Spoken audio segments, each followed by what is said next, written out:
Now, I've spoken of this process so far largely from the point of view of the, as it were, exporting nations. And what I'd like to do now is to, as it were, hop over the Mediterranean and see how this thing worked from a European perspective. The importation of Arab science, and to a much lesser extent philosophy, seems to have begun in the 9th century, still during the Dark Ages, in other words, with the translation into Latin of a few minor works that, by almost random processes, came into the hands of the Latins. But this process was really inaugurated in a serious way by somebody called Gerbert. Quite a brilliant mind, Gerbert of Aurillac in France, and he later becomes Pope as Pope Sylvester II, dying in 1003. And Gerbert is in a better position than most of his compatriots to know about Arab science, because in his early 20s he had been wandering around Catalonia, almost the sort of medieval equivalent of a present-day hitchhiker. He just wandered around and stayed in monasteries or wherever. And Catalonia at that time was only very recently recaptured from the Muslims. There were still memories of Muslim cultural activities. Many books were still around.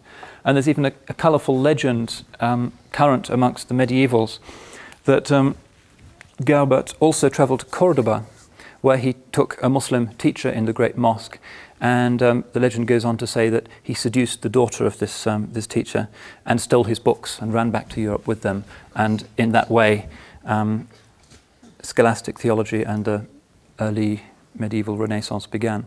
There's no evidence to suggest, however, that he was ever in Cordoba, but certainly he was in Catalonia, where he was exposed to aspects of the Muslim heritage.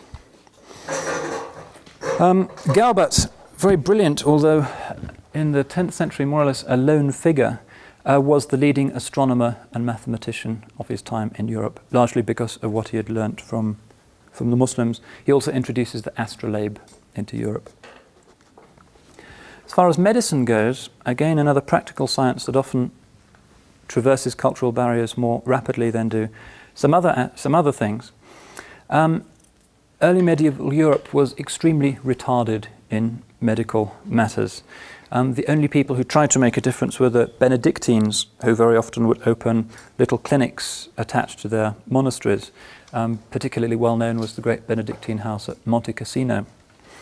The Benedictines also occupied themselves increasingly with translating, particularly this book, which they were very fond of, the Liber Regius, which is the summary of Razi's larger work. But slowly, as people recognize, albeit sometimes reluctantly, the extraordinary merit of the Arab sciences, a tradition of translation starts to grow, and it becomes more culturally acceptable that one rejects the Muslim religion, but nonetheless can consistently say that one is open to more secular aspects of Muslim thought. This kind of duality is very characteristic of the medieval mind. And for obvious reasons, this translation process gains momentum, particularly in Spain. Spain was a great area of overlap, particularly once the Muslim tide starts to recede, leaving little Muslim communities or Islamized Jewish communities or Mozarabic Christian communities speaking Arabic, having access to these texts, marooned, as it were, at the high water mark. And this gathers momentum following the conquest of Toledo in 1085. Immediately we find, as I mentioned last time, Peter the Venerable, who comes up with this Cluniac corpus, which is mainly interested in understanding Islam and constructing a polemic against it, less relevant for the purposes of this lecture. But we find, more interestingly, visiting Toledo, somebody called Dominic Giundisalvi. He is an archdeacon of Segovia, devout Christian, but nonetheless very open to learning from the Saracens. And he teams up with a converted Jew called Ibn Dawood. Giundisalvi himself appears not to have known Arabic particularly well, but the common pattern for these European translations was for them to be done in pairs, with a Christian cleric polishing the Latin, and for the raw translation being done by a native speaker of the language. There are 4 or 5 very well-known instances of such a partnership. So he teams up with this Ibn Dawood, and starts to translate some of this, this rich Arabic legacy. Another important figure in this process, probably the second most important, is a certain Gerard of Cremona, dies in 1187, who translates over 100 books. The mathematical heritage is generally translated into Latin by somebody called Plato of Tivoli, who's operating in Barcelona on the eastern coast of Spain. Translates a lot of these key texts of geometry and astronomy. Another key figure, this time from England, was the monk Adelard of Bath. And we don't know too much about where he picked up his Muslim learning, but it seems that he probably travelled not just in the Christianized bits of Spain, but in Muslim Spain proper. There's another legend that suggests that he went and studied in the great mosque of Cordoba. And he's the one who translates Al-Khwarizmi. Remember this towering figure of mathematics and of geometry. And when he returns to England, he becomes involved in the group that set up the University of Oxford. Another Brit was Michael Scott, who dies in 1236. He, we know, spent time in Toledo, and generally the medievals were very hostile towards him because he seems to have been a kind of almost free-spirited person. And their way of polemicizing against that, his excessive sympathy for the Saracen learning, was to describe him as a sort of occultist, a magician or a wizard.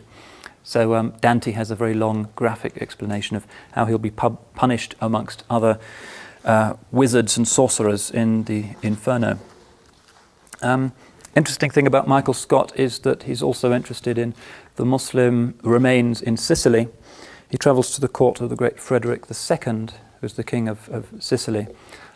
Very extravagant, again rather free-willing, open-minded monarch, known as Stupor Mundi, the wonder of the world, because of the extraordinary things he did, eventually excommunicated.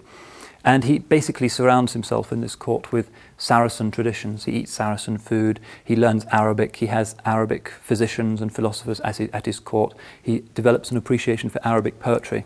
And he even, particularly shocking to the medieval mind, takes a bath every day, which was one of the reasons officially cited for his excommunication. One of the least comprehensible aspects of medieval history is the way in which, following the decline of the Roman Empire, that great Roman institution, the Thermae, or the public baths, immediately shut down. So when Byzantium enters the Christian faith, although obviously it had tremendous advantages, one drawback was that they immediately closed down the public baths. But this tradition is maintained in the Muslim world even today, the famous hammam, the Turkish bath, and so forth. But for medieval monks, this was regarded as something really a bit outrageous. And even today, in Eastern Christian spirituality, you'll still find a few people who regard physical hygiene as in some strange way incompatible with Christian faith. A friend of mine was spending time at a monastery in Greece. He travelled from monastery to monastery, this was back in the 60s, never saw a single bath or a shower. And he became so horrified with this that one day while the monks were at prayer, he filled up the big stone tank where they washed their habits with water and sat down and had a good tub. And suddenly, out of nowhere, a monk appears shouting at him and accuses him of desecrating the monastery, etc., etc., and he has to jump out and run back to his room as nature intended. How such a cultivation of uncleanness can be coupled with the gospel ethic, I don't know, but it's certainly a recurrent feature of medieval Europe.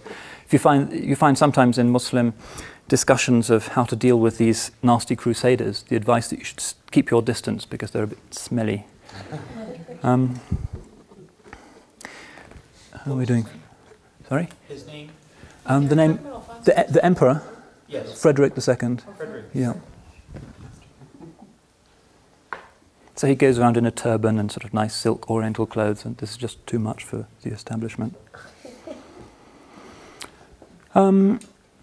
Frederick's an interesting example of a particular type of Christian. It's all too easy to assume that all medieval Christians were kind of rabidly hostile to anything that came from the wrong side of the Mediterranean, or to Muslim life or respect for Muslims. But Frederick II, as I've mentioned, while remaining, it seems, a Christian, was actually very sympathetic to his Muslim subjects. Many Sicilians at that time were still Muslim.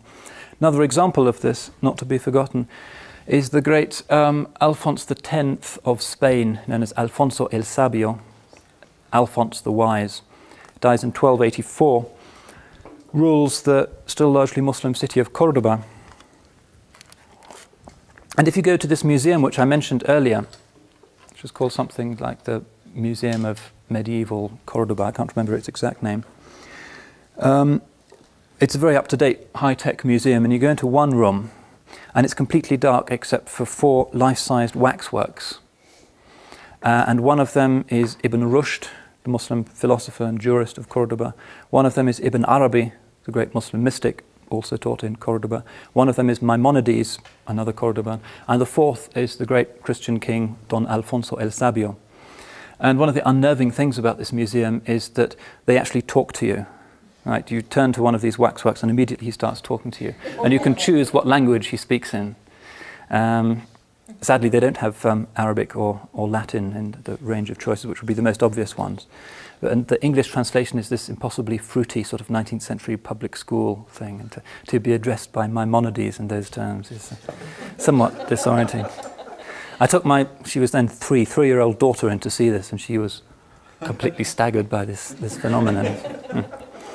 But Don Alfonso el Sabio is an important reminder that it was indeed possible for medieval Christians, including monarchs, to be open to this Arab heritage. There's a third dimension to this apparently two-way process of transmission, which as yet I haven't really mentioned. And that is, of course, the third party to the great Abrahamic family of religions, the Jews. Now, in Muslim Spain under Umayyad rule, there develops a quite unique symbiosis between Arabs and Jews. And the most obvious initial reason for this was the fact that it was the Jews who had invited the Arabs in the first place. They had been persecuted by the Visigoths. They sent a message to the Umayyad governor in Morocco saying, please come and deliver us because we know that things are much better for Jews in North Africa than they are for us. And in 711, Muslims go in and take Spain very easily with Jewish support. So they're quite close to each other. And we find that the greatest Muslim monarch of Spain, the great Abdurrahman III, had a Jewish physician, Hasdai bin Shaprut. Actually, one of the more significant figures, I'll just give you his patronymic.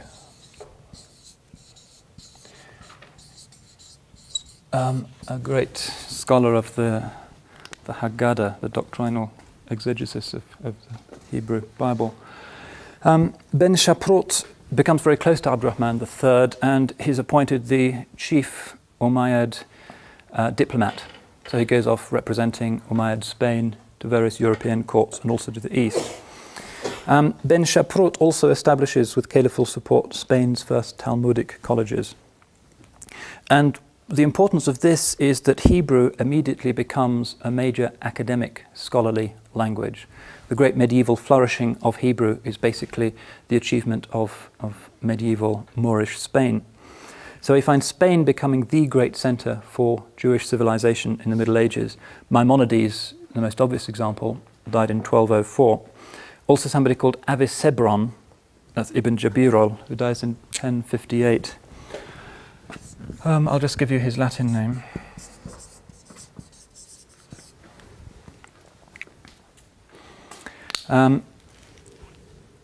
Rather like Maimonides, Avicenna is interested in the Jewish law and is a rabbi, but like Maimonides also he writes extensively on philosophy, particularly interested in the Aristotelian legacy. So we find that thanks to these people like Ben Shaprut and then Maimonides and Avicenna, an extraordinary fluorescence of Jewish intellectual life. And the significance of this for the purposes of our lecture is that many Arabic works were first translated into Hebrew, and because of the Jewish diaspora in Europe, these works percolated into Europe and were subsequently, either through Jews who remained loyal to their religion or those who became Christians, became part and parcel of the general cultural patrimony of Europe. So this is a second and also quite important channel by which the Arabic learning reaches Christendom. I've talked a little bit about the early medieval period and the impact of Islamic civilization on it. In particular, I mentioned this Gerbert of Aurillac, who's the great, really almost the only star in the 10th century firmament. But it was really not until the 12th century that the Arabic sciences truly start to become appreciated in Europe. In the 12th century, and more especially in the 13th, we find Europeans starting to adopt the Arabic numerals in place of the very unwieldy Roman equivalents. And the key figure here was somebody called Fibonacci. Another agile mind and an interesting customer, Leonardo Fibonacci of Pisa. He, in 1202, publishes a book on mathematics called the Liber Abaci, that's A-B-A-C-I. And he's interesting because his father had been a great merchant and was in fact in charge of the Pisan trading colony in the Algerian port city of Bijaya.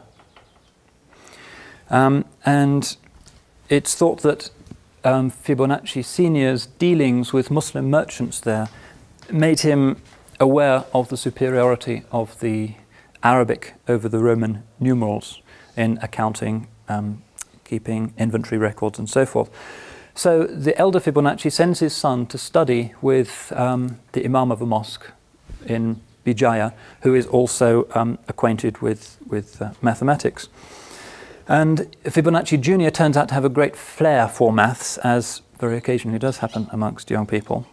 And he comes up with this book while he's still young, and immediately it revolutionizes mathematical studies in Europe. It's taken up very quickly. The most important innovation in it was the invention of the zero. The zero comes from the Arabic word sifr, S-I-F-R, which means empty, nothingness. It's an Arab invention. Also, as well as the word zero, our word cipher, for more unclear reasons, also comes from this Arabic word sifr.